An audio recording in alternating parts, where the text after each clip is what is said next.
Bonjour, Fabien Xpili, votre professeur de marketing chez DigiSchool. Nous allons aujourd'hui voir la première partie du cours sur le plan d'action commerciale.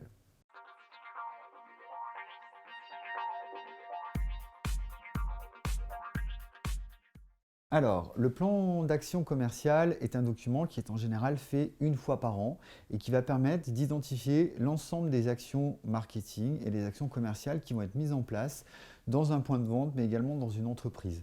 Donc, il faut savoir en général qu'en début d'année, on va faire attention à écrire ce qu'on appelle la stratégie commerciale.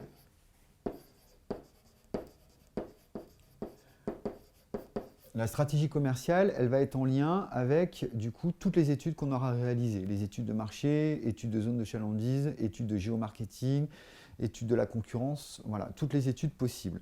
Ensuite, cette stratégie commerciale, elle va être déclinée par le marketing opérationnel.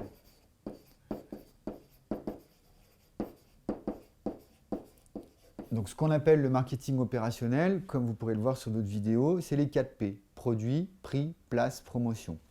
Donc, quand on aura travaillé sur son marketing opérationnel, on va mettre en place ce qu'on appelle le PAC. Donc, le plan d'action commerciale, qui va nous permettre de décliner les choix que l'on a fait au niveau du marketing opérationnel. Donc il faut savoir que ce PAC, il est en lien également avec des objectifs commerciaux qu'on s'est fixés. Donc l'objectif, ça va être de permettre du coup aux dirigeants de l'entreprise de se projeter dans l'avenir. Voilà, donc ça c'est un élément important, c'est-à-dire que ça va permettre de voir aussi ce qu'on va faire en mars, avril, mai, juin, jusqu'au mois de décembre, et ce qui va nous permettre de structurer notre activité commerciale. Ça va nous permettre de vérifier que les choix et les résultats obtenus sont conformes aux prévisions des ventes. Donc, c'est-à-dire qu'en fonction également du plan d'action commerciale, on va ensuite donner des objectifs, par exemple, à sa direction commerciale, à ses managers, à ses chefs de vente, par exemple. Et du coup, les chefs des ventes vont ensuite décliner ce PAC aux équipes, par exemple, aux équipes commerciales ou aux équipes en magasin. Donc, 3 questions auxquelles on va vraiment répondre lorsque l'on construit son plan d'action commerciale.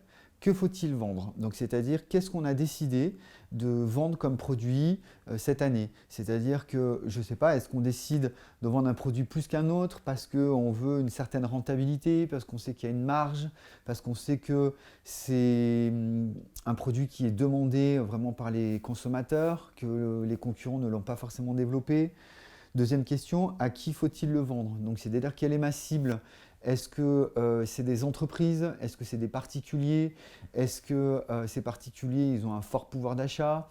Est-ce que les entreprises, par exemple, qu'on décide de cibler, c'est des TPE, des PME ou des grosses structures? Et comment faut-il le vendre?